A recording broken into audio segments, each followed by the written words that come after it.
सभी को राम राम। नमस्कार। मैं हूं पीके अग्रवाल। आप देख रहे हैं ट्रूथ प्लस।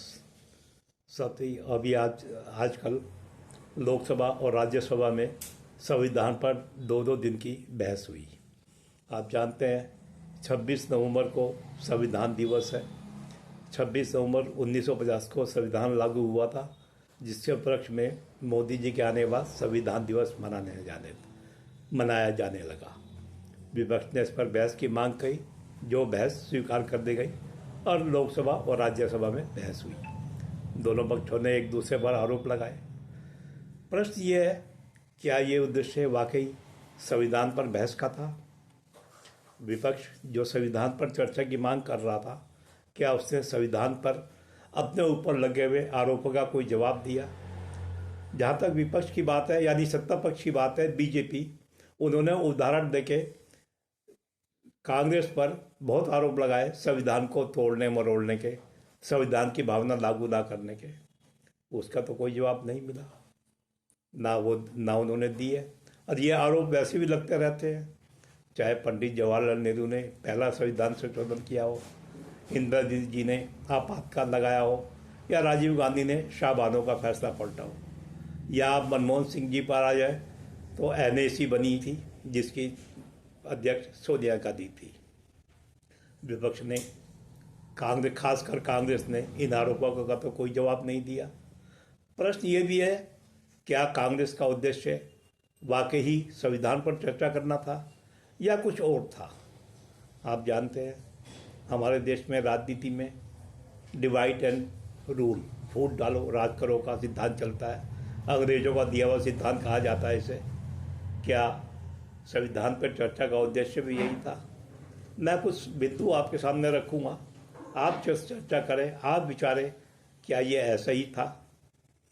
अब आप देखें, यद्यपि विपक्ष ने संविधान पर चर्चा की बहस की थी, लेकिन वो संविधान से कम मनुस्मृति पर ज़्यादा बोले। अब मनुस्मृति पर क्यों बोले? क्या मनुस्मृति का कुछ हिस्सा संविधान में लिया गया है? क्या भारत में मनुस्मृति किसी रूप में लागू है?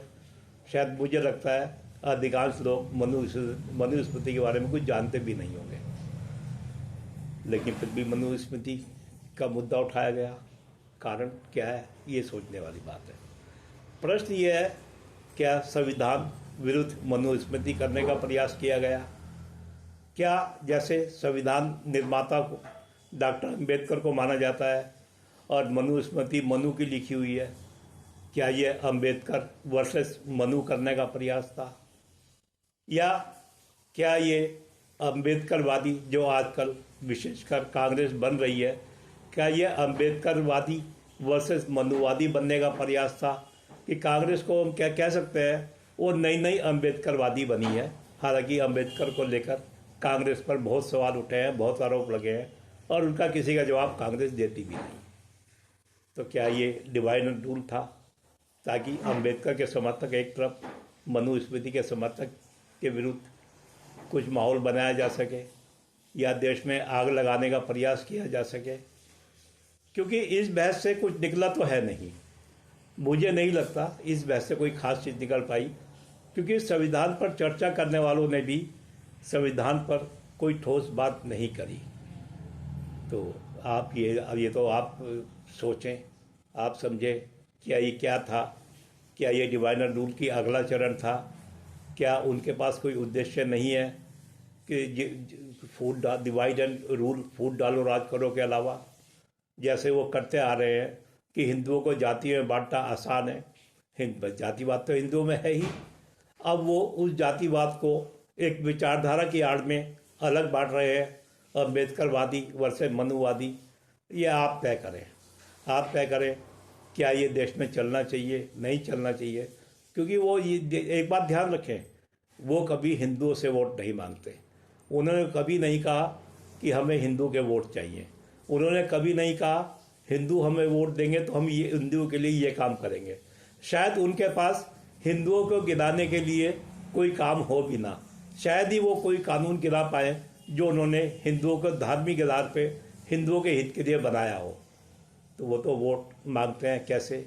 दलित का वोट मांगते हैं, आदिवासियों का वोट मांगते हैं, पिछड़ों का वोट मांगते हैं, जातिवादी आधार पर वोट मांगते हैं, ब्राह्मण के आधार पर वोट मांगते हैं, वो कभी हिंदू के आधार पर वोट नहीं मांगते। तो क्या ये वही था, जैसे मैंने कहा, संविधान वर्सेस मनुस्मृति, अंबेडकर वर्सेस मनु, या अंबेडकरवादी वर्सेस मनुवादी? फैसला आपने करना है। आप अपनी टिप्पणी लिखें, मैं इस पर आगे भी चर्चा करूंगा फूट डालो राज पर करो पर। तो आशा है वीडियो आपको पसंद आया होगा। वीडियो पसंद आए तो वीडियो को लाइक करें, शेयर करें, चैनल को सब्सक्राइब करें। फिर मिलते हैं अगले वीडियो में। धन्यवाद।